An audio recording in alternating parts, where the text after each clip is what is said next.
Buenas, bienvenidos de nuevo a nuestros encuentros literarios. Hoy tenemos con nosotros a Laura Orcelay. Laura, ¿qué tal? Hola, Ara, muy bien, muchas gracias por invitarme. Encantada de estar aquí otra vez. Laura ya es asidua del programa porque tuvimos otra entrevista con ella cuando teníamos la cultureta presencial. Y bueno, ha vuelto aquí para hablarnos de su nuevo libro.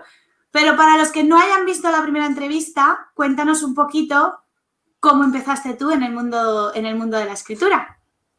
Vale, bueno, pues a mí siempre me ha interesado la lectura, que creo que es básico, ¿no? Para todos los que luego nos empezamos a interesar por el mundo de la escritura. Y desde pequeñita pues quería copiar estas cosas que iba leyendo. Incluso ya en el colegio, el otro día rescaté por ahí por internet un proyecto que habían hecho en mi colegio en Torrelavega, en el Fernando de los Ríos, un proyecto literario en el que los alumnos participábamos, escribiendo poemas y relatos también. Y entonces, pues yo me apunté a este proyecto porque siempre me había interesado mucho intentar plasmar las cosas que me gustaban tanto leer, ¿no? Bueno, siempre he continuado haciéndolo en la adolescencia. Empecé a escribir microrelatos, relatos, iba publicando un poquito, cuando ya empezó todo esto de internet también. Y nunca lo he dejado, siempre he continuado, sobre todo en el tema del relato. Ahora por fin me he lanzado a la novela con este nuevo libro. Mi primer libro publicado es un libro de relatos, que es el que presenté en la otra entrevista que me hiciste, Aroa. No sé si te acuerdas, Mujeres de Retales. Y ahora por fin ya he dado el salto a la novela con Hasta luego futuro. Además, es que tengo que recordar que nos hablaste un poquito de esta nueva novela que ibas a sacar también. Y cuéntanos de qué trata Hasta luego futuro. Un poquito. Sí, bueno, Hasta luego futuro es una novela, de hecho el subtítulo es Historia de una niña palestina, porque es una novela que está contada, la voz narrativa es una niña de 12 años que cuenta cómo se vive en los territorios ocupados de Palestina, en Cisjordania. Esta novela, surge desde la experiencia que yo viví allí como cooperante en el 2012. Fui con un proyecto de cooperación de la Oficina de Cooperación de la Universidad de Sevilla y estuve en contacto con muchas mujeres y con muchas niñas. Y entonces, bueno, a raíz de volver de allí, pues todas estas experiencias que había vivido y todas las historias que me habían contado, comencé a escribirlas en forma de relato, ¿no? Y fui escribiendo pequeños relatos de distintas situaciones que yo había vivido allí o de cosas que me habían contado.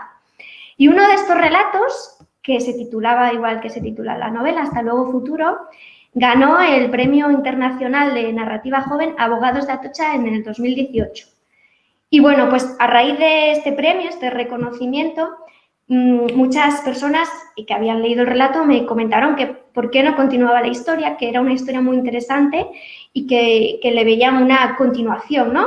Y entonces me di cuenta de que por fin había encontrado el tema, la perspectiva y la historia que quería contar y un poco crear esta novela donde reunir todas estas experiencias, no en trocitos de relatos, sino en una historia continuada, y así lo hice. Entonces, el primer capítulo es este relato que ganó el premio, y en el primer capítulo ya se cuenta, no voy a hacer spoiler, esto ocurre en el primer capítulo, se cuenta un suceso dramático, que es que la mejor amiga de la protagonista la asesina un colono, ¿no?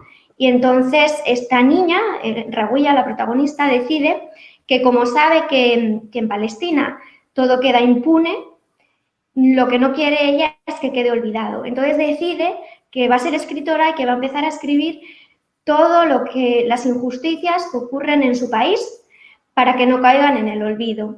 Y así vamos recorriendo durante 6 meses la vida en los territorios ocupados. Lo que a mí más me interesaba contar era la cotidianidad que se vive allí, ¿no? Cómo viven allí las personas en esta situación de violencia diaria, en una situación de ocupación en la que no te puedes mover con libertad y en la que te encuentras con muchos impedimentos para realizar todo tipo de actividades y, en fin, tu vida diaria. Y me interesaba mucho contar eso, la cotidianidad, ¿no? Cómo, a pesar de todo, las personas en Palestina viven y resisten. Y mostrar un poco, sobre todo, también las mujeres. Las mujeres, ya sabes que a mí siempre escribo desde la perspectiva de la voz femenina y me interesaba mucho mostrar a las mujeres porque, bueno, este prejuicio que tenemos un poco, ¿no?, sobre la mujer árabe, que parece como una masa homogénea, que todas son iguales, pues claro, yo quería mostrar distintas mujeres palestinas, la diversidad de mujeres que hay, igual que hay aquí en España, ¿no? Y bueno, espero haberlo conseguido. En la novela vais a encontrar un montón de distintas mujeres, maestras, amas de casa, agricultoras, pintoras, fotógrafas, estudiantes, jugadoras de baloncesto, en fin, un poco a través de los ojos de esta niña vamos a ir viendo un montón de personajes y de historias y claro, y también muchas historias tristes y injustas. Está basada, por lo que nos estabas contando un poquito al principio, ¿está basada en hechos reales? Sí, pero no. Vamos a ver. Hay muchísimas cosas que son reales, muchas, porque además, a medida que iba escribiendo la novela, claro, como está escrita en forma de diario, pues cada capítulo tiene una fecha. Comienza en octubre del 2017 y termina, si no me equivoco, en abril del 2018. Entonces, en cada capítulo hay sucesos reales que ocurrieron en esas fechas. Para esto iba buscando mucha información, ¿no? Por ejemplo, ahora me viene así a la cabeza las declaraciones de Donald Trump diciendo que iba a declarar Jerusalén capital de Israel, que provocó un estallido de violencia, no, claro, y de manifestaciones, que se llamaron las manifestaciones, los Viernes de la Ira. Terrible, ¿no? Que hubo una represión brutal por parte del ejército de Israel a estas manifestaciones. Hay muchísimos sucesos reales, empezando por el primer capítulo, que el asesinato de la niña, de la amiga de Rawia, también era real. Fue una situación real, un colono que atropelló a una niña. En fin, luego hay muchas...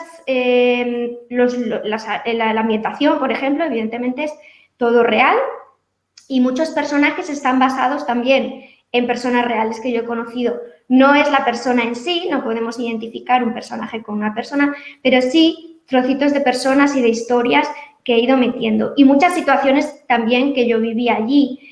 Por ejemplo, la asociación de mujeres, apareció una asociación de mujeres en la que yo colaboraba y un poquito las cosas que hacíamos allí, las manifestaciones a las que también acudí y intento describirlas como yo las viví, ¿no? Pero siempre desde los ojos de esta niña y su familia. Y entonces podemos decir que sí está basada en hechos reales porque aparecen muchas historias reales, pero la historia en sí, que es el eje vertebrador de esta niña, Rawia y su familia, es una historia ficticia. Sí, el hilo conductor de la niña, esa es ficción, pero claro, vamos a encontrar muchas dosis de realidad, desgraciadamente, en el libro.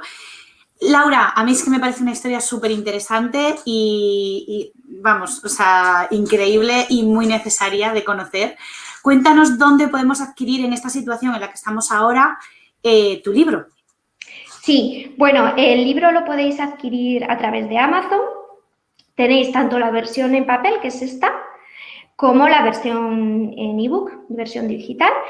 Para los que estáis allí en Cantabria, en Torrelavega, en la librería de libros, en la Saga Larreta, nuestro librero favorito, Adolfo, os atenderá encantados. Allí también lo podéis conseguir. Y bueno, también quien quiera se puede poner en contacto conmigo a través de mis redes sociales, Instagram, Facebook o en mi página web tengo el email también para que le mande un ejemplar también si lo quiere dedicado. Y bueno, estas son las tres formas ahora mismo que cómo la podemos conseguir. O sea que si lo pedimos a tu página web, lo vamos a tener dedicado y todo. Sí, si ponéis Laura Urcelay en Google, os aparecerá mi página web, mi blog, y ahí tenéis el contacto, me escribís y lo podéis recibir en casa dedicado.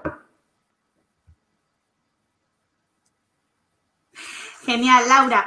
Pues te voy a hacer una pregunta que, para acabar, que le estoy haciendo a todos los escritores. Cuéntanos un poco en esta cuarentena y en este confinamiento que hemos pasado, ¿qué has hecho tú que no podías hacer antes? ¿O algo nuevo que has empezado a hacer o un proyecto? Uy, vale. Mi cuarentena ha sido extraña, ha sido muy rara porque, a ver, el 3 de marzo justo abrí mi clínica de psicología. Y el 10 de marzo, si no me equivoco, comenzamos con el estado de alarma, ¿no? Entonces, claro, a mí me ha pillado justo en el inicio de un proyecto muy importante, vamos a decir, el proyecto ahora mismo más importante que tengo entre manos, porque es el que espero que me dé para vivir. Y entonces, pues fue un shock importante porque acabábamos de abrir y nos encontramos de repente con esta situación, ¿no? Y claro, ¿qué he hecho? Yo no estaba obligada a cerrar porque es un centro sanitario y entonces podíamos permanecer abiertos. Y lo que he hecho ha sido aprovechar que no podía dar atención presencial, ¿no? Porque, claro, la situación, pues, a no ser que fuese un caso muy grave, no se podía hacer terapia presencial. Lo que he hecho ha sido aprovechar para hacer un montón de marketing y arrancar las redes sociales de la clínica y hacer un montón de trabajo interno en la clínica que si hubiese estado en condiciones normales creo que no habría podido hacer. Esto es lo que he estado haciendo, la verdad. Y luego, pues, en cuanto a literatura, al principio estuve un poco bloqueada, que creo que es una situación compartida por muchas personas, tanto a nivel de lectura como de escritura. Al principio, pues, con todo este estrés, ¿no? Claro, sí, al final, pues, te rompe un poco y estuve un poco bloqueada. Y luego sí que después de unas semanas empecé otra vez a retomar la lectura y estoy leyendo mucho en catalán, porque como la clínica la tengo en un pueblo de Barcelona, pues le tengo que dar duro al catalán y entonces he empezado a leer novelas en catalán. Esas son las dos cosas que estaba haciendo que antes no había hecho. Bueno, es una gran elección, ya que abriste en un momento que, claro, nadie lo podía saber y cayó todo encima, pues sí que aprovechar para hacer todo lo que se pueda desde casa, ¿no? Y darle ese empujón de marketing, eso está genial. Y luego, pues a ver si ahora que la cosa empieza a abrirse, pues recibes ahí el feedback. Sí, yo creo que sí. Ahora ya que ya hemos entrado por fin aquí en fase 1, que nos ha costado un poquito, ahora ya la cosa empieza a arrancar y bueno, poco a poco.